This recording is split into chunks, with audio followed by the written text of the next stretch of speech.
Today I want to try something. I want to try to eat some money.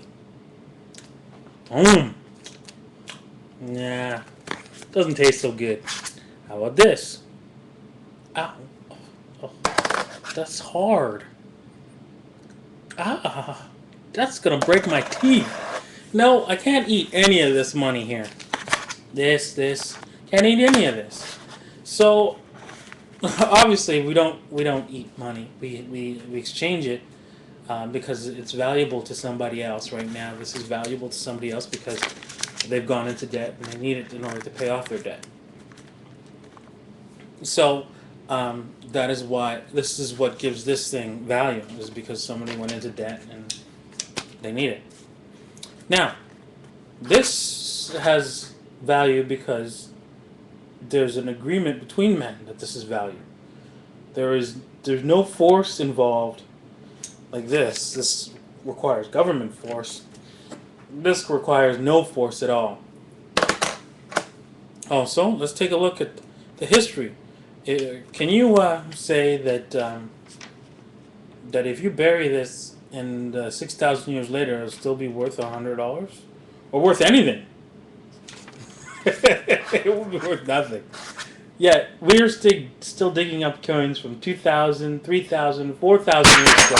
Whoops.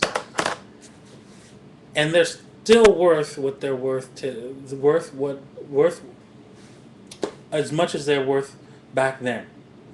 For example, back in the Roman Empire, this would buy you a suit and nice shoes.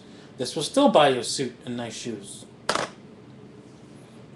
So as you can see, gold and silver's value comes from history, and it will always have value based on our history of 6,000 years of history. Now, of course, you can't eat it, but you want something to store as a middleman, sort of like because you need something that will store your wealth, right? You produce something that maybe I don't want, right?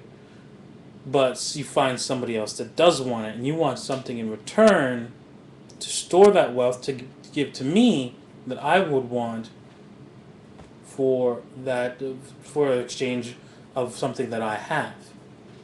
And that's how money operates. Now, the best form of money, because we can use anything as money, anything at all. We can use, I don't know, a hammer or a computer or whatever you want. But the problem is, right, is that its value diminishes over time of most things like food might spoil.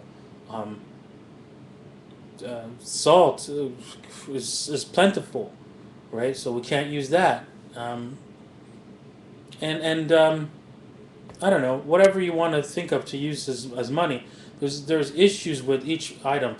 For example, like a chicken, right? You can't split it up like into smaller coins, smaller chickens, because somebody might want this because the dead chicken may not be as well valuable as like just the leg of the chicken. Anyways, with this, you can split it into smaller coins. You can melt it down and split it into smaller coins, and its value might even increase because it's a smaller coin. So, but also it's not you can't counterfeit this, meaning that no one can make a fake gold coin. They can try, but everybody will be able to detect it. Now, this is the reason why why gold and silver is the best form of money. It doesn't have to be money, but it's the best form of money. You can say that. You can say, okay, well, I don't agree that it's the best form of money. And that's fine. That is your choice. For example, um, take a weapon, for example. What is the best form of weapon that you could think of? You'll come up. Many people come up with different items. I would say a shotgun, right? Because I'm not good at using pistols, so shotgun's the best for me. Other people would choose maybe even a bazooka or something like that. I don't know. But anything can be a weapon. A knife, a even paper. You could use paper as a weapon. If you know how to use it to cut somebody's artery, you can use it as a weapon. Anything can be a weapon.